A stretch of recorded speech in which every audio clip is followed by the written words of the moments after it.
Hi, I'm Femi. Okay, welcome to the stream. Binyavanga Wainaina was a celebrated Kenyan journalist, writer and activist. He died in 2019, aged 48. But a new anthology of his work is now out. It was published in September. It is called How to Write About Africa. This anthology gives us an opportunity here on the stream to talk about Binyavanga Wainaina, a celebrated literary legend. They used to tell us in school that when the missionaries came, they came smiling and hugging and bringing the Bible, and right behind them came the guns and the power. So in a certain sense, I feel like the world of humanitarianism and aid in Africa is designed to keep people passive, dependent, and allow power. Here to talk about Binyavanga, we have Melissa and Achal and Yvonne. It's so good to have all three of you with us. Melissa, tell me your connection to Binyavanga. Tell our audience your connection. Introduce yourself to our viewers around the world. Thank you. My name is Melissa Wainaina. I happen to be his youngest sister, or he likes to say his baby sister, and I'm connecting from Kenya. Good to have you. Achal, it's so lovely to have you on the stream always. This is a new role for you, so I'm so excited to have you reintroduce yourself and tell our audience your connection with the subject of today's episode of the stream. Lovely to see you, Femi. I'm Achal Pravala. I'm in Madras, in India, though I live in Bangalore. I'm a writer, filmmaker, and a public health activist. And my connection to this is that I edited the collection of essays and short stories that we're going to talk about, partly because I admired his writing, but mostly because he was a very close friend of mine over the last 17 years of my life. Oh, so good to have you. And Yvonne, welcome to the stream. Please introduce yourself to our audience around the world. Tell them your connection to Binyavanga Wainaina. Thank you, Femi. Well, I'm Yvonne Adhiambo War. I'm a writer. I'm connecting from Nairobi, Kenya. Binyavanga was my friend, my brother, my mentor. I would not have entered into the world of writing if it had not been for him. Oh, so good to have you. All right, so all of our guests have a story and have stories about Binyavanga Wainaina. I'm sure you do too. Why you like his writing, what would you like to ask about his writing? Our YouTube comment section is open right now. Please do use it, be part of today's show. Achal, I'm going to ask you about the story, about the first time that Binyavanga's writing got to be known beyond Kenya. And that was something to do with a Caine Africa Literary Prize. And he had an argument with the people who were running the prize because he wanted to put in a digital piece. And they told him what? They said buzz off, actually, is exactly what they said. So poor Binya was in Kenya. He had written this wonderful story, a memoir called Discovering Home, which was about returning from South Africa to Kenya after a long period away. He'd already written a little bit by that time and was semi-famous, I would say. And he really wanted to enter the Caine Prize, this newly instituted prize for African writing, instituted out of Oxford University at the time. But he couldn't find a venue to publish his writing except for a short-lived internet-only magazine called G21, which was run out of New Orleans by a remarkable African-American called Rod Ames, who paid every contributor $100, even though he himself was not very rich. He was just interested in literature. So Binyavanga published Discovering Home in G21, just in time for the Caine Prize submissions, sent it in, and they immediately wrote back and said, "What are you doing? This is a serious prize. We only accept serious writing in serious publications." And so he fired back to them and said, "Listen, over the last year, there's not been a single anthology of fiction or nonfiction published on the African continent. Where do you expect to get entries from?" So, of course, they relented. They backtracked. He won the prize. Ah, that's amazing. That's so Binyavanga. You complain about something and then he gets exactly what he wants. Yvonne, go ahead. Jump in the conversation. No, I'm saying that is vintage Binyavanga. Sometimes I used to call him Ganesh. He kind of, breaks down the imaginary barriers, and barriers that do exist, but suddenly because he shows up, they become imaginary. And that is his characteristic. I got published my award-winning prize. I won the prize the year after him, simply because he was that Binyavanga for whom there were no limitations. So yeah, that is vintage Binyavanga. Melissa, you brought some pictures of family pictures of you and your big brother. I'm going to stop at one picture. First of all, because I want to work out which one is you, I think I know, and which one is your big bro. So let's have a look here. What are you wearing, Melissa, so we can spot you?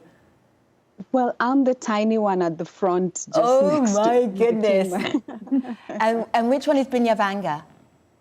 Binyavanga is third from right in the suit, obviously next to my mom. He was Mama's boy. All right, let's look at some more pictures, because I'm wondering that often the way that people remember Binyavanga was the confidence and how creative he was. But as a big brother, what are the qualities that you knew that maybe other people didn't know? Yeah.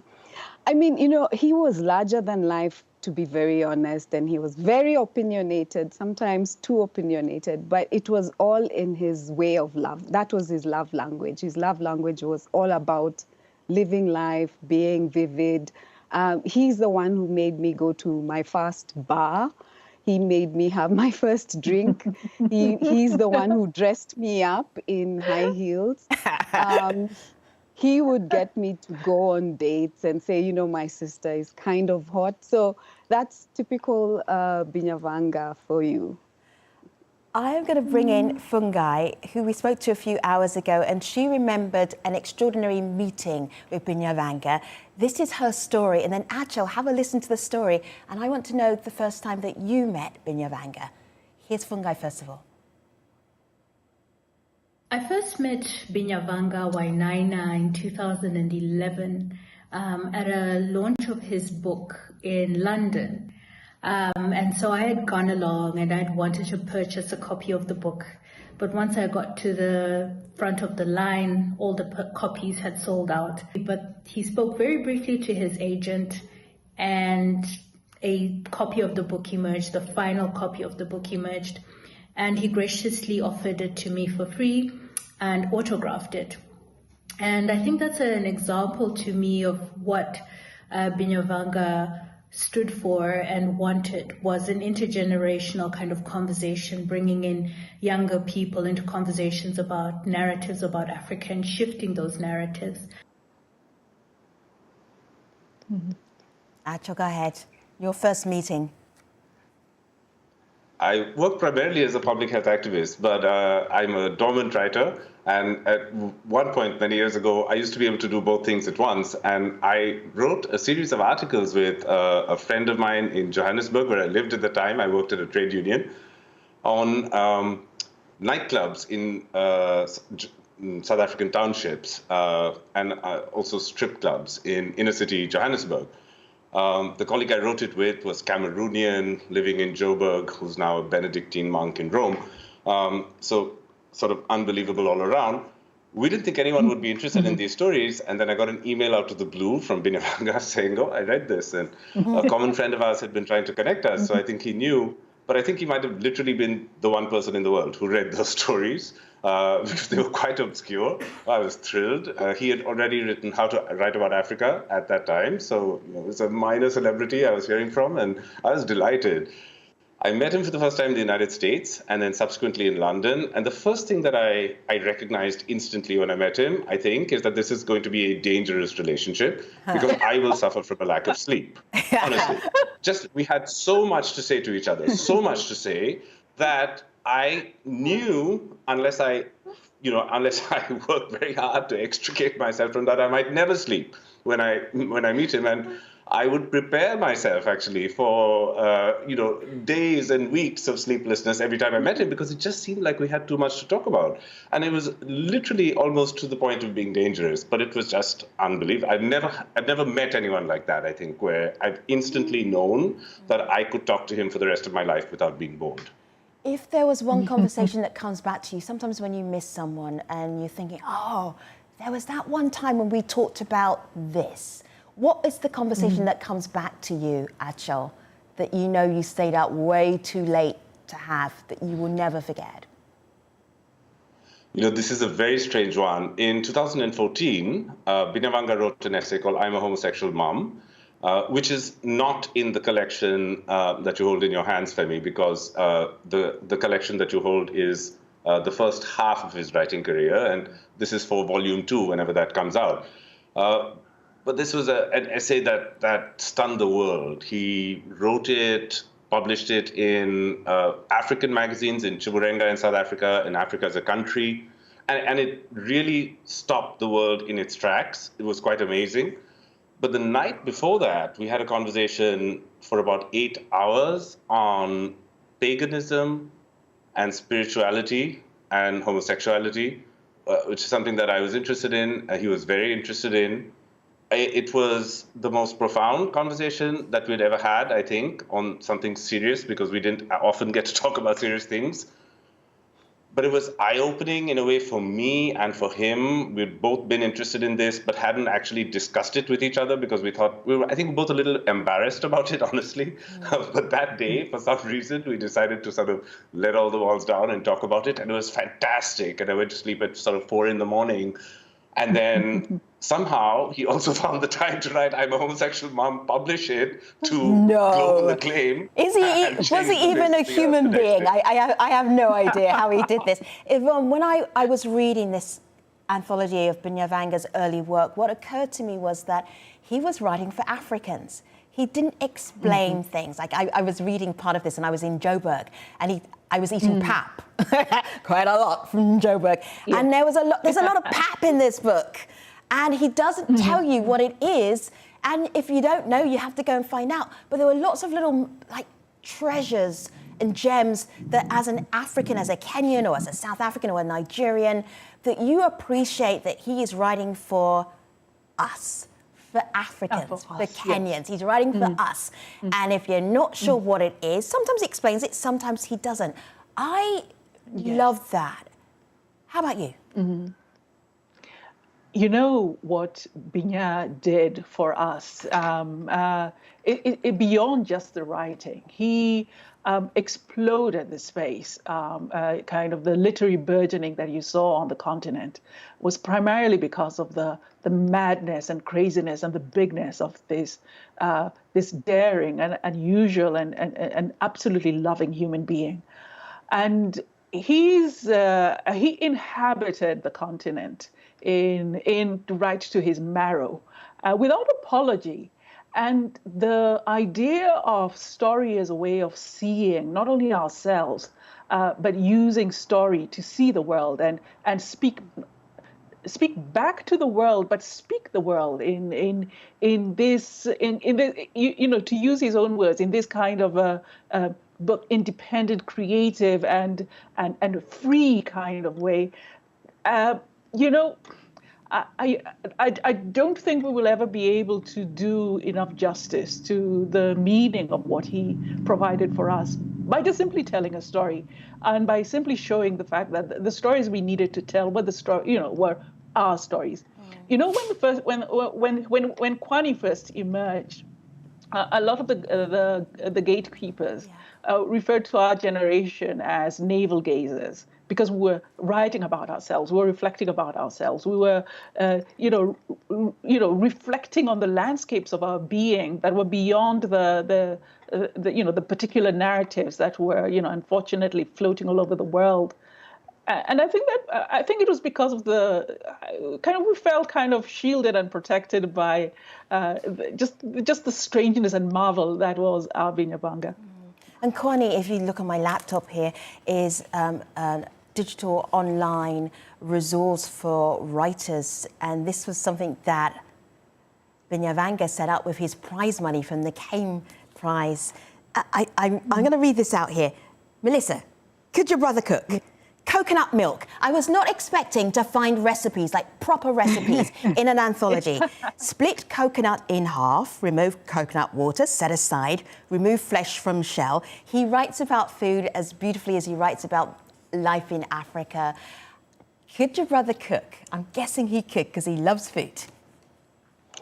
he was magic in the kitchen. I actually remember one time my folks were on a trip and we had run out of supplies, as siblings sometimes do. I think we had like half a loaf of bread, some like tomato, onion. And I keep saying that he made this amazing salad, which actually included curry powder and salt. Up to now, I still don't know what it is we ate. But I remember very horrified parents calling long distance and hearing about the salad we had, which was filled with white bread, salt, and curry powder. But yeah, he could cook with any kind of ingredient, and I think he even took it up as a challenge. Can I make anything with these lookwards that are these fruits that are hanging in my neighbor's tree and garden? So yeah. He was a fantastic cook, but it was also just his way of creating beauty. He was really good at creating beauty. Anything he did, anything he touched, he was all about centering that around our African stories. He was very good at giving us the mundane African everyday life, just giving it a kind of vitality and a vividness. And I think that that's what Yvonne was saying was quite magical. Helping us also just connect with our sense of self and our sense of identity that so often has been taken away from us or spoken for us in many ways that are also, they denigrate us and put us down. And he has a way of just bringing it back. And language for him was mastery. He stretched it and made it into what it is he needed it to be to communicate that beauty. I am going to bring in a new voice. Yvonne, you go first and I'll go second. You go first. Yes, absolutely. Melissa, I love what you have said. Binyavanga was vulnerable to beauty in a way that I find very few people in the world to be. And that vulnerability to beauty made him look at us and especially look at the African as particularly and spectacularly beautiful. And to use story and language and words to create an entire glossary of our particular beauty, which then allowed him then to throw back the ugliness that the ugly words that had been directed at our particular wonderfulness. At the creators of those particular ugly ideas. He was a man absolutely vulnerable to beauty. I'm going to bring in Lorato here. Lorato talks about how she was inspired by the way Binyavanga saw the world. This is what she told us earlier. I remember the first time I encountered his work. I was reading Caine in Kenya in 2010, and there was so much charisma, emotion, energy, ideas, the way he communicated, the way he wrote, what he wrote about. And above that, right, when I became a travel writer and I knew that I would start writing books about Africa, I was very intentional about ensuring that I do not write from a lens of stereotypes. I was very intentional about infusing humor and energy and emotion into my own writing so that the way that I represent Africa would really be genuine and authentic. Achal, so that's legacy right there, Yvonne. We all, that all resonates for us. That the fact that we want to be better at writing because of the way that Binyavanga wrote, that is your legacy right there. Achal, I know you've got ready something for us because this anthology is called How to Write About Africa, which is more in the general sense because Binyavanga wrote about Africa in such an extraordinary way. But he also went viral, before viral was really a thing, with an article which is sarcastic and complained about how Africa was often portrayed.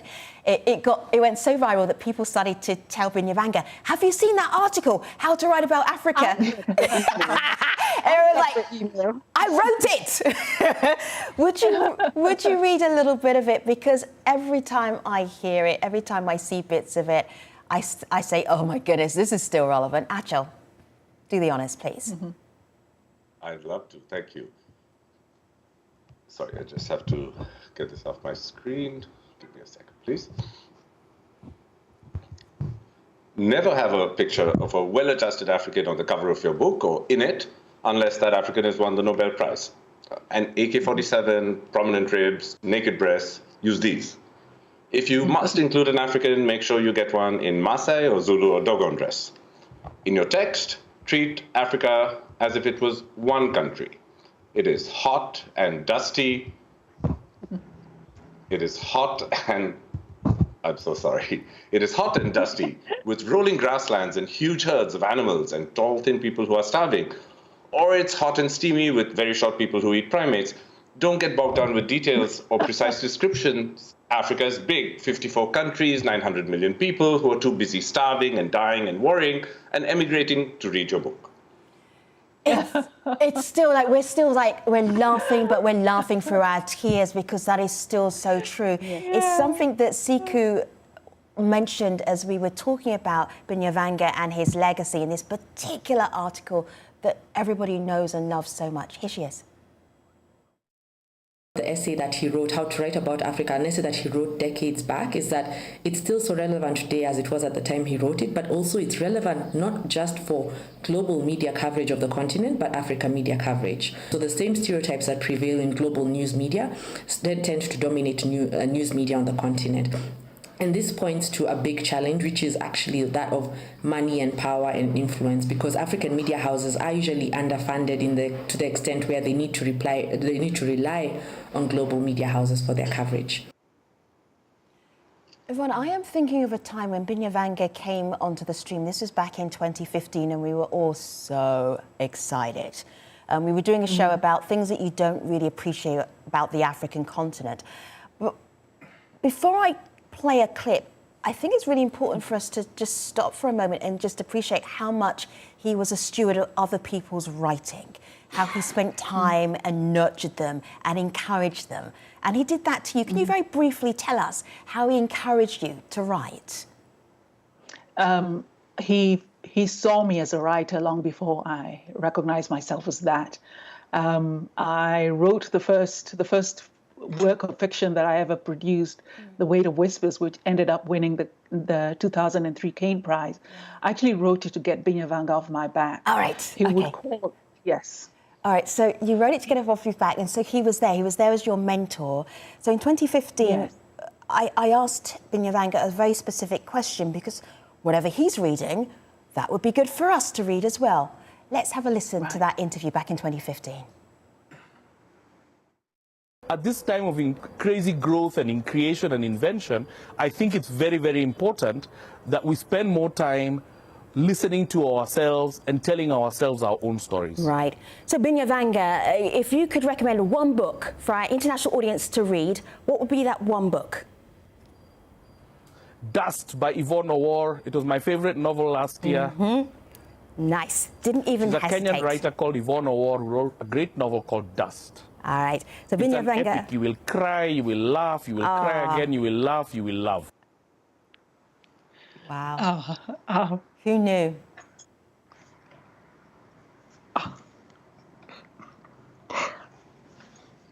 Doesn't that just sum Binyavanga Wainaina up? That's him. That's Binyavanga. We have. I'm going to let you bring that in, Yvonne, right?